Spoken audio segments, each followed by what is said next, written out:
Muito boa tarde. Realizamos aqui hoje a segunda entrevista do conjunto alargado de conversas com os candidatos que lideram as listas pelo distrito às legislativas de 4 de outubro próximo. Nesta segunda-feira, o especial legislativas de 2015, entrevista Francisco Rocha, o candidato do Movimento Partido da Terra. Uma entrevista que pode escutar aqui ao longo da próxima hora nos 92 e 98 FM ou acompanhar, como sempre, com som e imagem no sítio da estação em radiohertz.pt.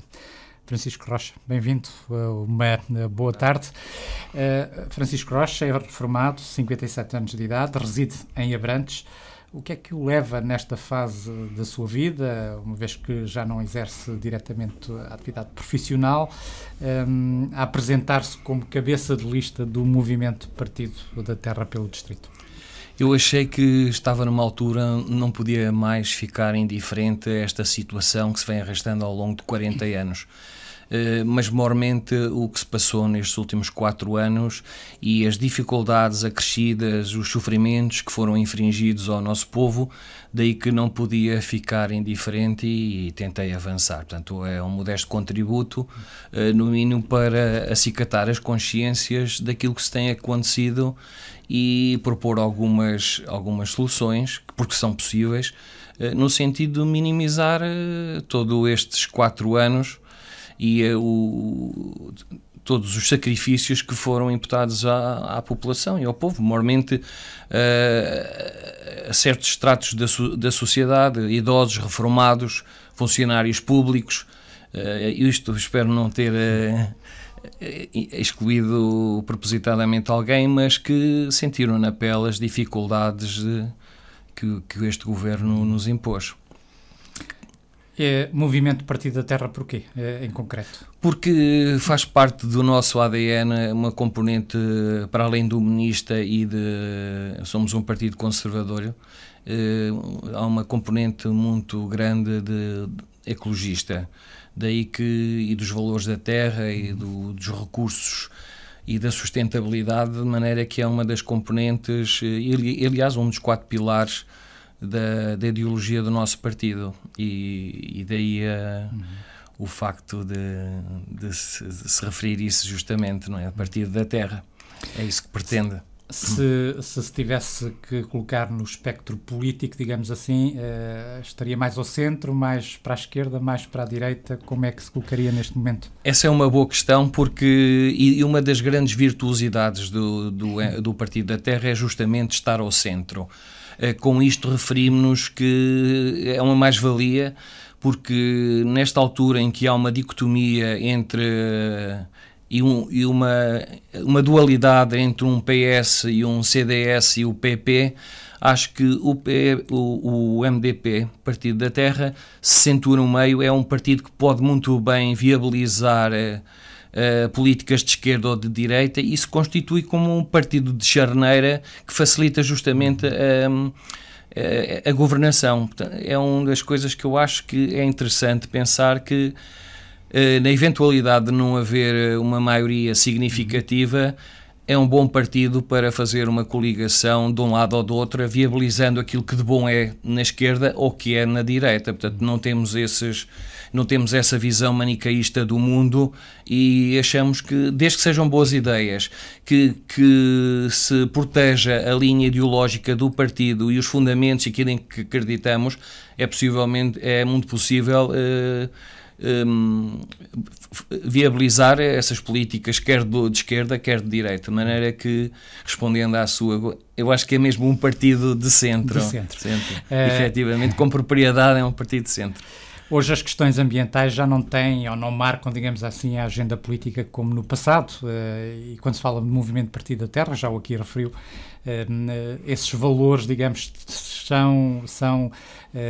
lá estão, como disse, no ADN do partido, mas hoje há consciência de facto de que as questões ambientais não têm esta força que tiveram no passado, ou não? Sim, infelizmente tem-se, desde as décadas 70, tem havido uma grande consciencialização através de campanhas nas escolas e mesmo até públicas, no sentido de alertar as pessoas para os aspectos da ecologia. Hoje não há essa premência, mas não deixa de ser interessante e termos aqui casos bem flagrantes da violação desses princípios. Hoje é um dos temas que eu me venho debatendo na nossa campanha, é justamente a poluição do Tejo.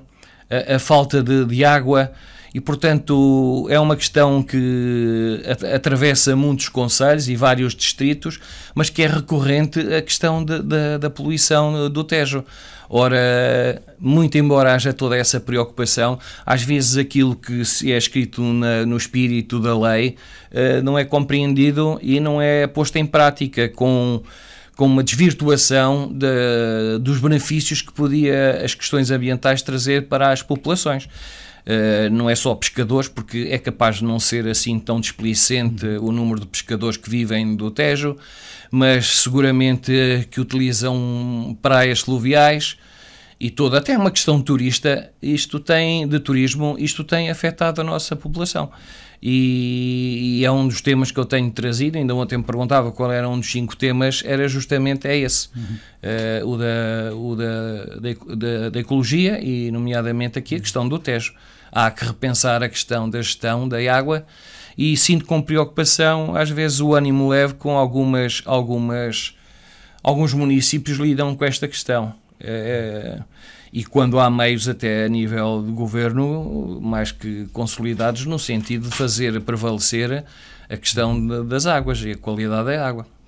Já vamos poder aprofundar, mas ainda nesta questão, este facto de as questões ambientais terem, ao longo dos últimos anos, particularmente ao longo dos últimos anos, perdido aquele ímpeto que era visível com muitos movimentos que defendiam as mais diversas causas.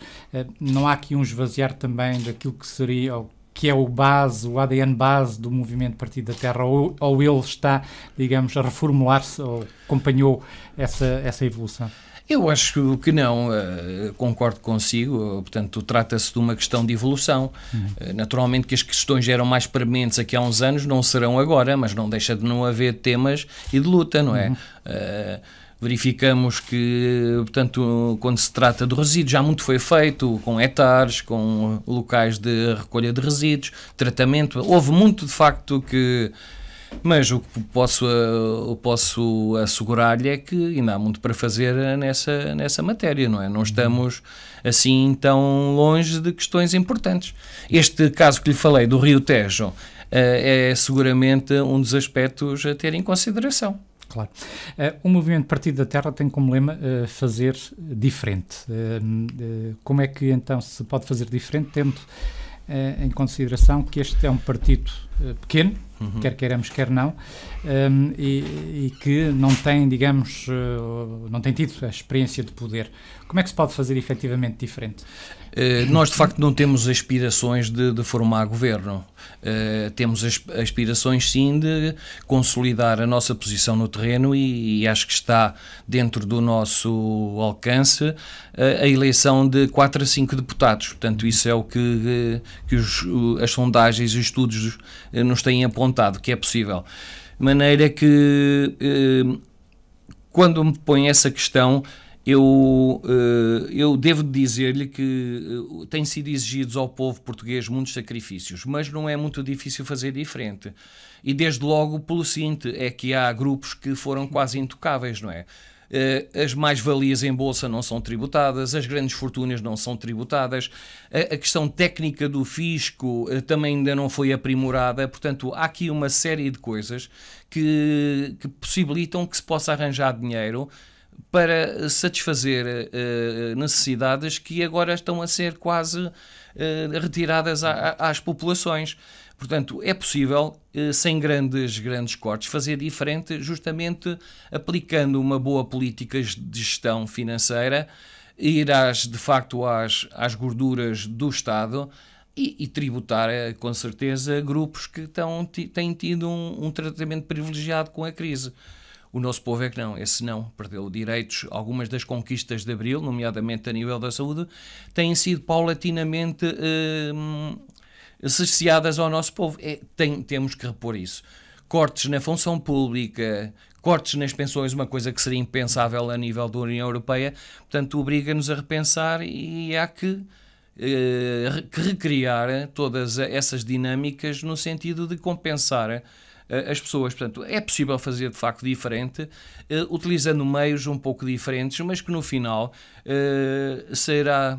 o nosso povo sairá beneficiado, seguramente. Uhum. Dizia há momentos que há 5 grandes pontos, objetivos que o partido traz para este combate eleitoral como propostas. Quais são, em concreto? Eu falei-lhe do caso da poluição, que é um problema.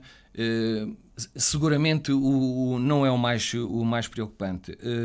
Como saberá, com estas eleições, o distrito de Santarém perdeu um deputado. Isso significa que estamos a perder população. Portanto, há uma quebra de população e, para mim, esse é, de facto, um dos grandes problemas, é a desertificação do nosso interior e a população. Portanto, há que criar políticas de dinamização no sentido de compensar esta situação. Caso contrário, daqui a 4 anos não vamos perder um deputado, vamos perder 2 deputados. Isso tira algum prestígio e preponderância ao distrito e há que saber lidar com essa questão.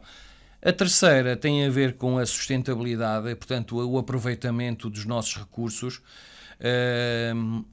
com base numa agricultura, mas seguramente também no turismo, que é uma área que acho que o nosso distrito tem grandes potencialidades e que há muito para fazer nesse sentido. Importa trazer muito embora não seja uma função direta dos deputados, importa trazer para o nosso distrito programas e projetos que sejam estruturantes. Eles, na altura, há algum tempo vieram para cá. Eu estou-me a lembrar, por exemplo, da produção de painéis solares em Abrantes, que infelizmente não foi por diante. Portanto, há que repensar e trazer para aqui projetos que tenham, portanto, essa dimensão estruturante e com isso fixar pessoas e dinamizar a nossa região com os benefícios que depois económicos e financeiros e comerciais que poderemos trazer para aqui e que de facto é uma mais-valia, não é? Portanto, o aproveitamento dos recursos a ter também uma das chaves da nossa... A última, e um pouco relacionado com esta questão, mas isso suponho que abrange, portanto é transversal a todo o país, que é o caso do desemprego. O nosso distrito apresenta taxas da ordem quase dos 14%, é significativo e, portanto, eu acho que hoje em dia não há família nenhuma que não sinta esse drama, não é? E, portanto, temos que envidar esforços no sentido de criar e dinamizar. Agora, estas políticas não podem ser feitas com cortes cegos. Portanto, não se pode dinamizar a economia aumentando IVAs,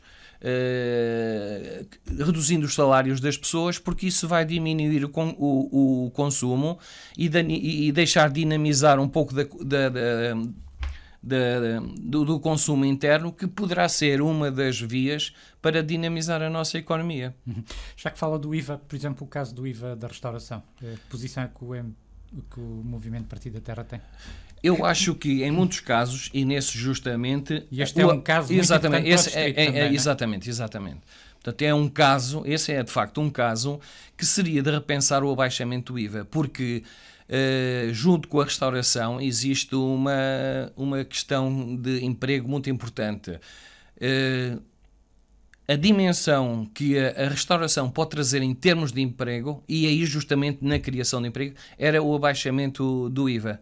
Portanto, tínhamos toda a vantagem, de facto, que o IVA foi um daqueles casos de insucesso justamente com o IVA, porque os nossos ouvintes podem saber, sempre que aumenta um bem de consumo ou que aumentam as refeições, muitas pessoas não vão poder beneficiar dessa situação. Ora, naturalmente que as verbas que com isso vinham para o Estado deixarão de introduzir. Portanto, é uma medida em que, com o aumento, não se produziu uma mais-valia em termos de receitas. Pelo contrário, houve um abaixamento e do emprego também. Portanto, era aí, de facto, também a repensar para o nosso distrito a questão da restauração. Mas a nível nacional, naturalmente, não é que não, mas era uma coisa que certamente seria bem apoiado da nossa parte.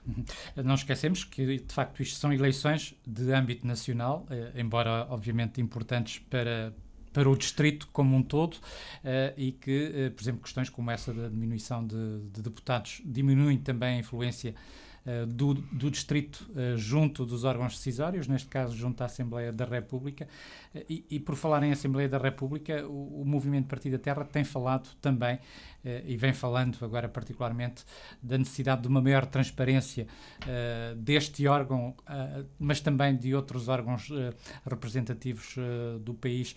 Como é que isto se pode, de facto, fazer? Eu ia-lhe só dar um exemplo que, perdoem-me se pode parecer um bocado demagógico, mas para algumas pessoas, seguramente para bastante pessoas, a gestão daquela casa oferece alguns reparos. Portanto, é inconcebível que o povo esteja a fazer sacrifícios e que os orçamentos destinados à Assembleia da República cada vez sejam mais avultados. De maneira que havia de haver uma memorialização no sentido de evitar tantos gastos e reduzir. Especificamente não lhe sei dizer porque nunca tive essa experiência. O que posso dizer, e é verificável, é verificarmos, por exemplo, os orçamentos, no Orçamento Geral do Estado, as verbas destinadas àquela casa. Portanto, há de facto que moralizar e acompanharem o esforço que tem sido devido e exigido às nossas populações. Como sabe, o papel de deputado, e há bocado falou bem, o deputado é eleito não é por um mandado regional, portanto, o deputado representa o todo nacional e, portanto, nessa base se consolida aquilo que deve ser uma magistratura de influência da parte dos deputados. Portanto, quem tem mais propriedade para agir em nome da população e do povo e exigir que algumas tomadas de posição sejam efetuadas. Como é que vê a questão da representatividade? Tem-se falado, inclusive, que há necessidade de reduzir o número de deputados, tornar o número de deputados da Assembleia da República mais de acordo com aquilo que é a dimensão do país e criar mecanismos para o alargamento do espectro, permitindo aos partidos que estão na franja, de facto, também terem nas franjas do Parlamento, terem uma maior representatividade. Como é que vê todo este processo? É uma questão muito problemática. Isto porquê? Porque o sistema que está a preconizar significa automaticamente, vamos lá, eu suponho que estava a referir à diminuição, por exemplo, do número de deputados. Exato. Ora, pelo nosso sistema vigente, isso implicava que a maior parte dos pequenos partidos desaparecesse, porque não podia consolidar essa situação. Acho que era de facto uma coisa a pensar, tendo como base aquilo que afirmou, que era proporcionar e garantir que a representatividade ainda de pequenos partidos pudesse exercer. Acho que a nossa democracia não tem nada a perder com este espectro de opções políticas que agora têm surgido.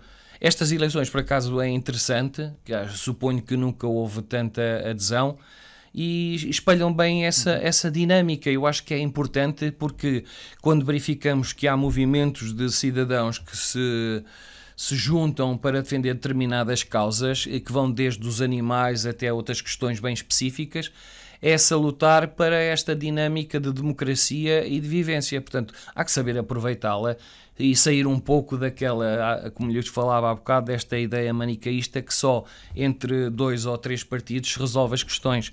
Portanto, o reduzir o número de deputados, embora seja uma resposta politicamente correta da minha parte, implicava de facto um estudo mais aprofundado sob a pena de podermos lesar de facto toda esta energia que vem-se ultimamente. A crise tem destas coisas boas, é que vai acicatando consciências e a necessidade de criar situações alternativas. E aí está 15 ou 16 formações partidárias que vão concorrer agora às eleições. Portanto, só temos a louvar.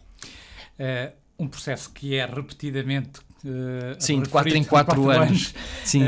Referido, mas nunca executado depois na prática. Sim, eu acho que não tem havido de grande interesse nisso, não é?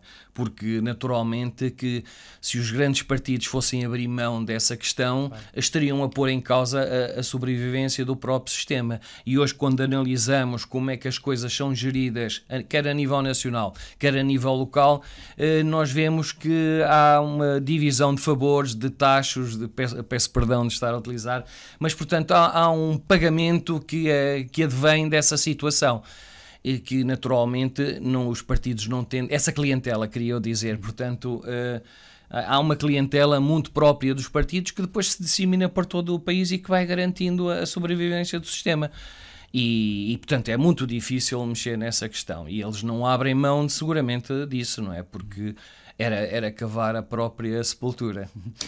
Outra questão que de 4 em 4 anos também é repetidamente abordada em campanhas, mas depois não passa de facto disso mesmo, é o processo da regionalização.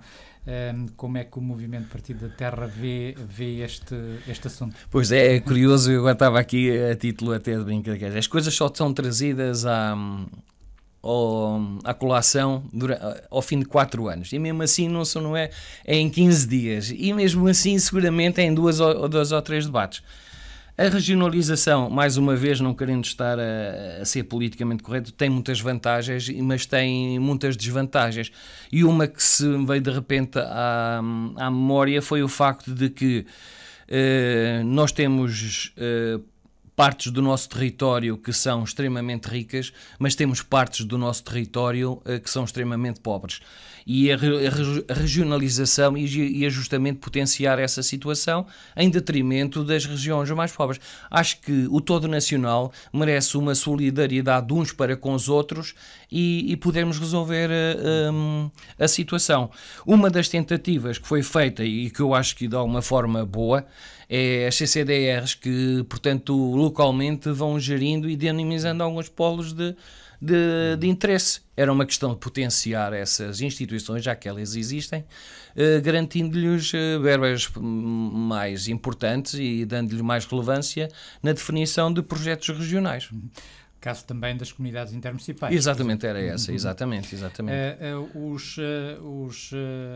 Estado, digamos assim, o central, tem vindo, nos últimos anos, a descentralizar todo um conjunto de matérias para as autarquias e pretende continuar neste processo, nomeadamente em áreas como a educação e a saúde, inclusive há já projetos piloto em curso noutros pontos do país, no sentido de aquilatar de facto da validade destes processos. Como é que o Francisco Rocha vê de facto este de transferir de responsabilidades centrais, estatais, para os municípios? Vistas as coisas assim, com um certo distanciamento, eu diria que é extremamente positivo, mas não é.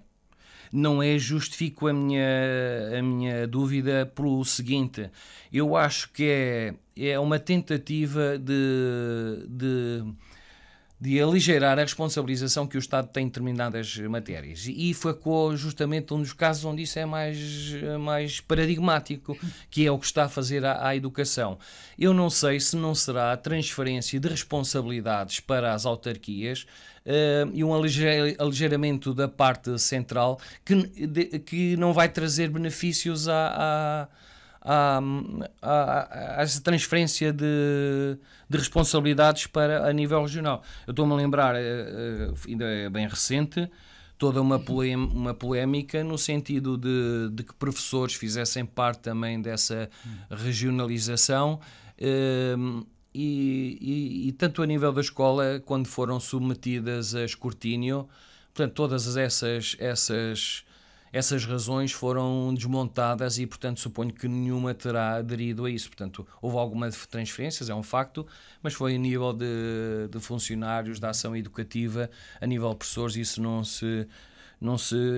aconteceu muito e suponho que justamente porque as pessoas não vejam bem essa transferência que para mim será de responsabilidades e de encargos financeiros, porque havendo também algumas transferências de verbas, não seriam suficientes para resolver todos estes problemas que agora se separam às escolas. E estou a basear este meu raciocínio naquilo que aconteceu àquelas ações de enriquecimento cultural, que o que nós verificámos é que inicialmente era uma mais-valia no sentido de possibilitar às crianças um maior conhecimento de outras línguas, de outras atividades artísticas, e que agora ultimamente, paulatinamente, têm sido vindo descartadas porque não há dinheiro. Ou seja, o Estado transferiu para as autarquias não têm dinheiro para possibilitar essas atividades, e acabamos por nem de um lado nem do outro, e as coisas acabam assim, não é? Portanto, os pais foram confrontados, pura e simplesmente, que não havendo verbas, lá se vai o inglês dos meninos. Portanto, é pena. E isso decorre dessa transferência, dessa intenção de transferência para as autarquias. Agora, importava de facto era dar às autarquias os meios que permitissem consolidar esses projetos, o que não tem acontecido. Daí a falência de todo o sistema, não é? Nesta ótica está também inserido este outro aspecto que se prende com a saúde também. A saúde é, nesta campanha, um dos grandes temas ao nível do distrito. E começava por falar, por exemplo, por falar da questão da eventual criação de um grupo hospitalar do Ribatejo. É a favor? É contra? Que posição assume nesta matéria o movimento Partido da Terra? Eu acho que a lógica com isso prende-se também um pouco com aquilo que referimos relativamente à educação. É um aspecto importante porque foi uma das grandes conquistas de Abril, e o que assistimos presentemente é que as pessoas não têm dinheiro, não é? Quer dizer, compreende-se facilmente que um pensionista ganhando 286 euros não possa ter grandes recursos para ir a hospitais ou para comprar medicamentos. Quer dizer, basta só pensar que a deslocação para o hospital implica verbas que de outra forma não se... E, portanto, eu acho que a nossa população vai se ressentir disso. É uma das coisas que a longo prazo terá realmente as suas condições nefastas. E a criação de um centro regional aqui no Ribatejo, suponho que também iria informar das mesmas questões, não é? Eu acho que a criação também do Médio Tejo também não resolveu grandes coisas, outra criação também não resolve, não é? Quer dizer, a ideia é sempre é centralizar, destinando valências aqui e acolá que depois não se conseguem assumir e que criam grandes dificuldades às pessoas que no seu dia-a-dia têm e precisam desses serviços, tendo que se deslocar, por exemplo, de Abrantes para Torres Novas, e o inverso também, não é? Eu compreendo que há rentabilizar serviços, mas também haveria de dar condições às pessoas, sobretudo aquelas com mais dificuldades, no acesso às condições primárias de saúde. Condições que passariam, por exemplo, por ter determinadas valências em todos os hospitais. Exatamente.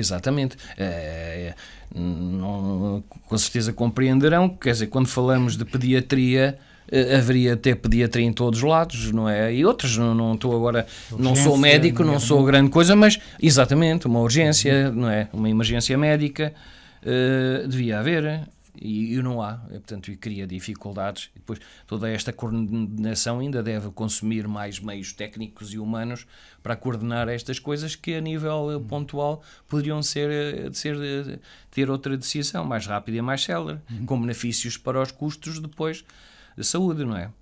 O Distrito tem tentado, o Distrito e o país de uma forma geral tem tentado colmatar parte deste problema, nomeadamente por causa dos profissionais de saúde, através do recurso, inclusive a médicos estrangeiros, médicos latino-americanos, sobretudo. Há uma faixa muito grande de utentes no distrito sem médico de família, por exemplo. Este é um assunto que urge resolver o mais depressa possível.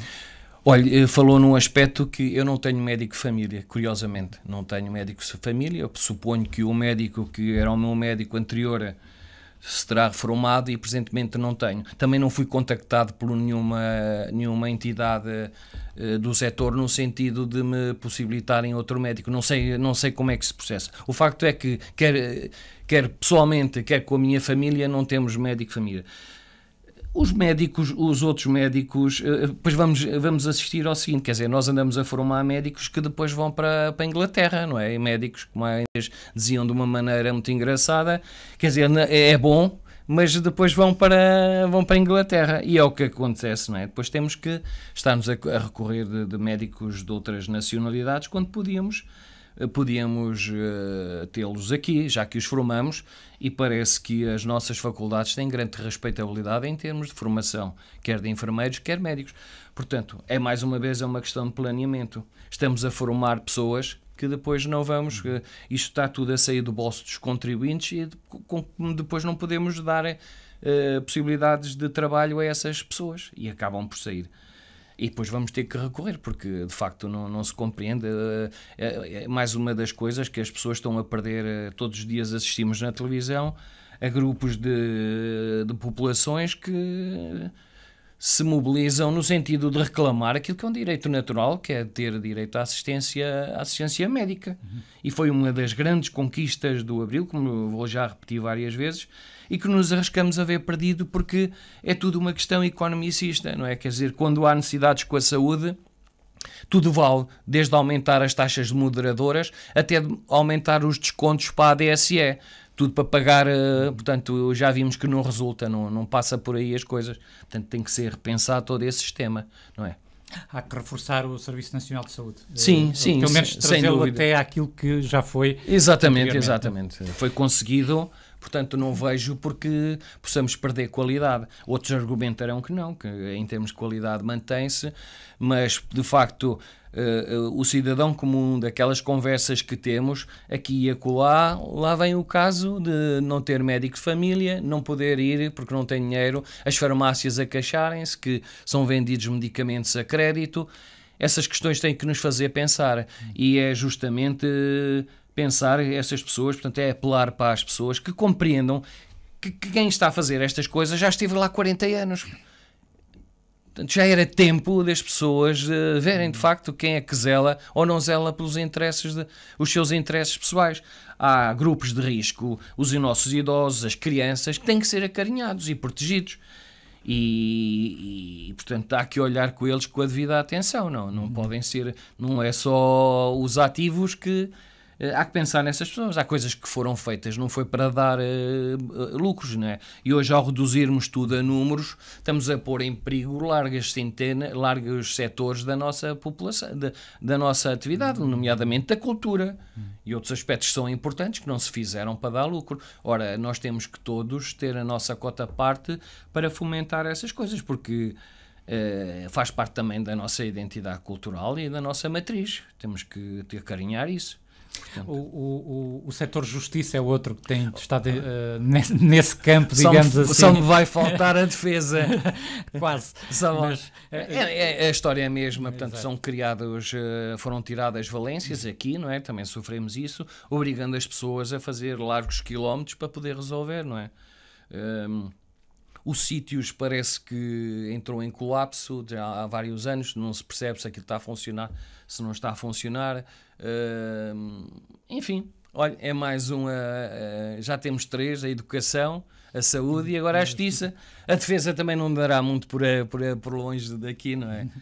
E a defesa é um setor importante ao nível do distrito, com grandes unidades. Exatamente. É pena que de facto era uma coisa que deveria ter sido tida em atenção, era dinamizar aqui esta parte. Tem infraestruturas fabulosas, tem os meios necessários para desenvolver aqui uma escola de armas à vontade e, portanto, é com alguma perplexibilidade que vejo a deslocarem-se coisas daqui para Mafra. Para mim não me Não faz sentido, não é? Não faz sentido, porque temos aqui um polígono de tanques, uma coisa fabulosa, não é? Temos uma base aérea, temos não sei quantas pistas de aterragem de aeronaves, enfim, era uma coisa bem pensada fazer aqui uma brigada, mas no sentido próprio da palavra. Questão central a tudo isto, ao fim e ao cabo, e que liga todas estas questões, é a do emprego. O emprego. O dinheiro está subjacente, obviamente, mas o emprego é um dos grandes temas desta campanha também, por força da situação económica que o país tem vivido nos últimos anos. Que medidas é que preconiza, de facto, para que, de alguma forma, se possa começar a inverter este quadro? Eu há bocado falei-lhe e que o meu entendimento é que passa por, de facto, para fomentar o consumo interno. Com isso, possibilitar a criação de muitos empregos, dando mais dinheiro às pessoas, e suponho que alguém já terá acordado para isso. Não é retirando dinheiro à economia, é de facto dando dinheiro à economia. Quando Keynes há uns anos falava de facto de poder ajudar, é justamente agora uma altura dessas, ou seja, há necessidade de o Estado investir para depois produzir-se a nível privado. O emprego, só tínhamos a lucrar, até porque depois essas pessoas que trabalham vão ter que descontar para a Segurança Social, vão ter que descontar o IRS, portanto está a ver como a questão da criação de emprego traz outras mais-valias para além do bem-estar e da felicidade das pessoas, traz outras mais-valias para a economia, dinamiza-se o consumo, criam-se postos de trabalho que por sua vez dinamizam a economia e entramos aqui num ciclo de progressivo. Foi isso que os Estados Unidos sempre aplicaram e incompreensivelmente na Europa com a Troika, ainda por cima com a Troika, fez-se justamente o contrário. O que se verificou foi o agudizado dos problemas, portanto todos os problemas que nós tínhamos foram agravados e não resolvidos, portanto passámos de um déficit que andava às volta dos 93, 94% e agora estamos em 134%, portanto a Troika não resultou, tudo o que estes indivíduos trouxeram não resultaram e, portanto, é a altura de pensarmos numa alternativa que não seja aquela que já aplicámos há 40 anos. Portanto, se nós compramos um detergente para a louça em casa e aquilo não lava, o normal é trocarmos. Quando formos a próxima vez ao supermercado é trocar o detergente. Por que não pensar fazer isso na política? Era uma boa machadada, de facto, uma vassourada, começar as coisas com outro ângulo e com outro prisma e ter, de facto, em mente a felicidade das pessoas. Mas uma felicidade que se fala não é de 4 em 4 anos e num programa deste que de uma hora. Havia de ser uma coisa mais consolidada. E eu acho que é isso, de facto, a grande virtuosidade dos pequenos partidos, e nomeadamente do Partido da Terra, é esta qualidade na felicidade que podemos trazer às populações. O nosso programa, para quem quiser, está disponível na internet e uma das inovações que nós trouxemos é justamente, eu quando falo felicidade não falo em termos teóricos e abstratos, portanto há indicadores próprios de felicidade e isso foi incorporado no nosso programa por forma a que as pessoas tenham de facto a noção da felicidade e daquilo que vão conseguindo votando em nós. Nós não vamos ser governos, como eu lhe manifestei, mas seguramente que seremos uma voz crítica relativamente a situações. E se nos for dada a possibilidade de ser um partido de charneira que possa viabilizar um governo de esquerda ou de direita, tanto melhor ainda. Portanto, temos todas as condições para que as pessoas se lembrem de nós e se nos dignem com voto, porque não é desperdiçado, seguramente. Quando diz aumentar a capacidade financeira das pessoas, está, por exemplo, no seu horizonte do seu pensamento, nomeadamente o aumento do ordenado mínimo, por exemplo, a devolução... Sim, justamente, exatamente. São coisas que não se compreendem que seja de outra forma, não é? E a dizer-me do dinheiro que foram tirados sobre taxas do IRS e outras coisas foram tiradas a pensionistas e reformados, uma coisa que, em termos do direito internacional e de direito alemão, é considerado propriedade privada. Não vale a pena estar a argumentar que não conseguiam fazer isto numa Alemanha. E graças a Deus que temos um Tribunal Constitucional que alertou, estava atento a estas circunstâncias. Portanto, aquilo que, contrariamente ao que se diz, o Tribunal Constitucional só veio ajudar a economia, porque com esse aspecto de inviabilizar os descontos que estes indivíduos preconizavam, só veio ajudar a economia e ainda dar algum alento à nossa economia e ao nosso comércio. Já aqui afloramos de alguma forma, mas eu gostava que aprofundasse. De facto, não há identidade de região nenhuma se não houver uma identidade cultural. E, de facto, a cultura tem andado arredada, em larga medida, daquilo que são as decisões dos governos. Que medidas preconiza o Movimento Partido da Terra para este setor em concreto? Eu particularmente sou muito sensível a essas questões da cultura e mais outro assunto, mais um tema que tínhamos a adicionar àqueles que falou. Portanto, este seguramente, como é uma coisa que só dá despesa, não é? Portanto, o ideal era mesmo acabar com a cultura. E acabando com a cultura, acabávamos com o problema no déficit, porque certamente o déficit ia se refletir em 0,001%. De maneira que não vale a pena. As verbas destinadas à cultura são irrisórias e, portanto, havia de potenciar-se os gastos com a cultura. O que eu curiosamente vejo, e sobretudo a nível da nossa região, é que as câmaras têm assumido um pouco esse papel e louvo que aqui e acolá apareçam museus, grupos etnográficos, folclóricos, exposições disto, exposições daquilo, e reflete justamente essa preocupação dessa valência cultural, que nós temos uma riqueza fabulosa, portanto há que potenciar isso e faz parte da nossa identidade. É um povo que não se revê nestas coisas, não é povo, não tem memória e portanto era um setor de facto a acarinhar. Sei lá, se dessemos mais 1% do orçamento para a cultura, não ia seguramente afetar e com certeza que eram apoiados grandes projetos, não é? Cultura também pode ser um fator de desenvolvimento e criação de emprego, sim, não é? Exatamente. Eu falei-lhe que uma das coisas que podíamos falar aqui era do turismo.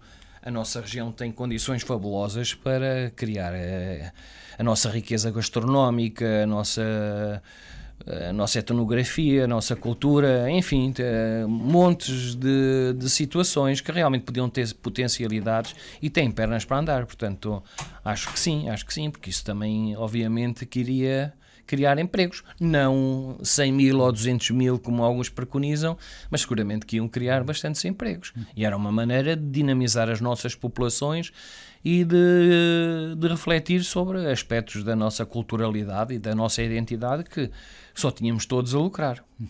O facto de Santarém ser um distrito de grande centralidade em termos nacionais traz-lhe uma mais-valia em muitos aspectos. Sim, não curiosamente. Foi até agora é verdade, utilizado ou aproveitado. É verdade. Curiosamente, é engraçado verificar que, de facto, sendo o centro geográfico de Portugal, onde devia ser a confluência de linhas de comunicação, de tráfego, de mercadorias, de desenvolvimento de polos, curiosamente isso não tem acontecido e era uma das coisas que eu chamo-lhe os tais projetos estruturantes que deviam passar por aqui, porque estamos aqui com linhas de comunicação privilegiadas no circuito do litoral Europa, que dariam para aqui, sei lá, um grande interposto aqui era capaz de ser interessante e outros aspectos. Mas, curiosamente, isso não tem acontecido. Não é?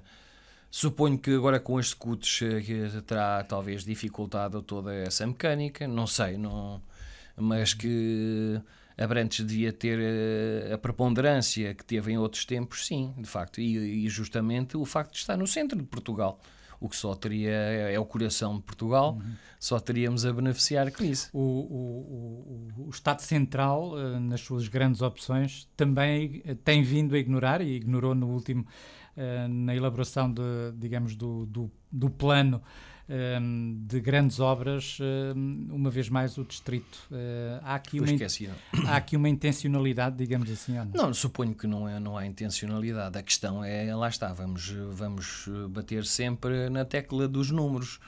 E, portanto, agora vem aí outra vez o 2020, mas por aquilo que eu também tenho ouvido falar, é mais um tiro no pé, não é? Quer dizer, vêm uns milhões que se vão perder como os outros milhões e possivelmente as coisas... É preciso mudar para que tudo fique na mesma... que esses milhões se vão perder? Porque conversas que tenho, está-se a seguir a mesma metodologia que foi seguida na atribuição e no planeamento de alguns projetos que depois se verificou a serem contraproducentes e estão a utilizar a mesma metodologia na atribuição destes. Portanto, suponho que pouca coisa irá mudar, naturalmente, isto é uma grande oportunidade, talvez a última, não sei, de onde vai haver uma injeção massiva de dinheiro. Portanto, o próximo governo até terá essa vantagem, não é?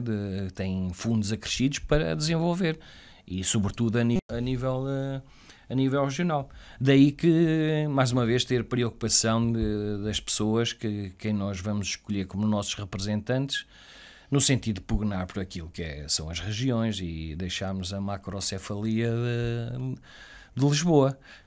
Portanto, há coisas que podemos fazer muito bem, é preciso pensar global, mas agir localmente. Portanto, acho que é um bom aforismo de... Essa é uma velha máxima dos ambientalistas, não é?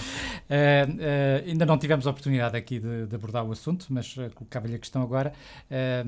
Quem é que o acompanha? Digamos assim, a lista que o acompanha é uma lista escolhida por si? Como é que foi? Sim, eu, portanto, tive a incumbência de formar a lista. Portanto... Eu procurei na constituição da lista torná-la eclética, por forma a refletir justamente os grandes grupos da sociedade portuguesa. E, portanto, isto parece um chavão assim muito importante, mas lá são reformados, há desempregados, mas também há professores e empresários, portanto, basicamente assim de repente, também são só 9, não é? Mas a minha preocupação foi essa, é de criar um todo coerente e que seja eclético, que reflita de facto a sociedade. Portanto, acho que todos os grupos, os que estão mais na berra, estarão lá representados, não é? Que tónicas, digamos assim, tem colocado neste período de campanha que vivemos quando contacta com as populações? Eu sinto-me entusiasmado porque, de facto, quando falo com as pessoas, ficam satisfeitas porque lhes é apresentado algo de novo, algo de inovador, algo que lhes diz respeito intimamente, algo personalizado. Portanto, eu nesse contacto direto que tenho tido com as populações procuro justamente isso. Eu acho que isso era a matriz, digamos, de um bom político, é saber falar com as pessoas, saber-se assessorar de quem sabe sobre determinadas... Portanto, o segredo é extremamente fácil. Agora, o que eu sinto é que há, de facto, os políticos não são bem vistos justamente porque os exemplos que têm vindo do passado não ajudam nada a dignificar esta... Eu acho que até a minha matriz católica me diz que, de facto, o ser político é, de facto, uma coisa muito nobre. O poder ajudar os outros a resolver o problema dos outros. E não estou a falá-lo, confesso-lhe, porque para ser simpático ou para cativar votos. Mas eu acho que o político é uma missão nobre. E aquilo que nós temos vindo a assistir é tudo menos isso, não é? Portanto... não vale a pena estar aqui a citar casos, mas portanto, todos os dias somos bombardeados com as influências nefastas que são transmitidas para a população. E a população depois não se revê. E não se revendo, não atua ativamente e aí o grau de esperado de abstenção que se prevê, não é? Portanto, é uma coisa que seria a combater, era isso. E o que eu faço aqui, o apelo, se me é permitido, é justamente que as pessoas pensem que não votando estão a dar aso que outras pessoas que votam possam impor as as suas opiniões, e naturalmente que nem sempre as opiniões desses com as nossas sejam coincidentes, de maneira que há que ter muito cuidado. Eu acho que vivemos tempos especiais, e eu estou a falar por mim, que me obrigaram a mobilizar para estas lutas. Foi justamente isso, tempos especiais que requerem uma reflexão especial de todos nós. Portanto, é importante que as pessoas votem e manifestem o que entendem. Não vale a pena aliar-nos e dizer que não é nada connosco, ou eles são isto ou são aquilo, quando agora nos é dada a possibilidade de dizer o que pensamos, e o voto é justamente isso, é a melhor coisa, é dizermos o que pensamos, manifestada naqueles partidos. É assim que funciona o sistema, é assim que funciona o sistema, naturalmente, que temos que aplicar as suas leis. É assim, portanto as pessoas têm uma boa oportunidade para fazer valer os seus pensamentos, não concordando ou concordando, é votarem em quem direito. O nosse partido é de facto uma boa aposta. Já disse que estão, digamos, no centro, na charneira. Sim, acho que a grande vantagem do nosso partido é, enquanto alguns partidos se posicionam à direita, trazendo algumas incompreensões da esquerda, ou outros indivíduos que se situam à esquerda com antagonismos da direita, nós propomos-nos justamente a consolidar as coisas. Portanto, se há projetos bons de esquerda, por que não apoiá-los? Assim como de direita, não é? Desde que se sejam garantidos a nossa matriz ideológica. Portanto, não faz. Portanto, é uma mais-valia. Eu acho que, pensando bem as coisas, acho que a não haver, mantendo-se este empate técnico, um partido que poderia fazer a diferença é justamente o nosso. E para fazer a diferença, o partido trabalha neste momento com esse objetivo, digamos assim, é efetivamente consciente que de facto podem estar numa posição em que possam vir, digamos, a ser o fiel da balança entre os maiores. Eu acho que sim. Nunca comentei isto com os meus pares, estou aqui a dizer, suponho não cometer nenhuma inconfidência, mas estamos numa posição privilegiada, de facto, eu acho que sim. O que é que seria um bom resultado para já o disse que não tem como objetivo, obviamente, ganhar, mas o que é que seria um bom resultado? E nós acho que temos grandes hipóteses. Os 4, 5 deputados não está fora do nosso alcance. Aqui no distrito, pelo menos um deputado, eventualmente. Sim, era conseguirmos aqui um. Eu sei que, analisadas as últimas eleições e as últimas, não é difícil, mas eu estou empenhado em conseguir isso, e acho que seria uma mais-valia para todos nós, o facto de termos aqui há sítios onde é relativamente fácil metermos um Porto de Lisboa, por exemplo, é relativamente fácil, até porque já temos pessoas inseridas na estrutura municipal em Lisboa. O Porto está com uma dinâmica fabulosa. Aveiro vai ser uma surpresa, de maneira que, e aqui naturalmente sim, que as pessoas vão, agora que esta mensagem vai passando, que eu vou tendo alguns contactos adicionais, pronto, não está fora também, mas pronto, é mais difícil, é mais penoso. Aqui as pessoas não estão um pouco desligadas desta mecânica, mas suponho que temos hipóteses. Francisco Rocha, vamos terminar dirigindo-se agora a quem nos ouve, obviamente, e na qualidade de candidato, primeiro da lista do Movimento Partido da Terra pelo Distrito. Que nota final deixava, de facto, a quem nos ouve?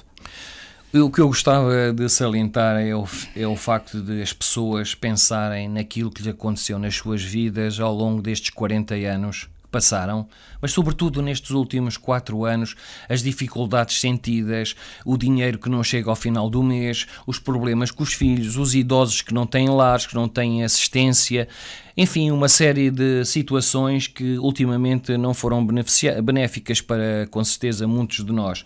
De maneira que eu achava que as pessoas deviam pensar nisso e não terem medo de apostar diferente, porque seguramente iriam todos lucrar com isso. E as nossas propostas acho que são disso a prova, que de facto é possível fazer diferente e muito melhor. propostas que podem inclusivamente serem consultadas via net. Sim, não é? sim, exatamente. O nosso www.mpt.pt,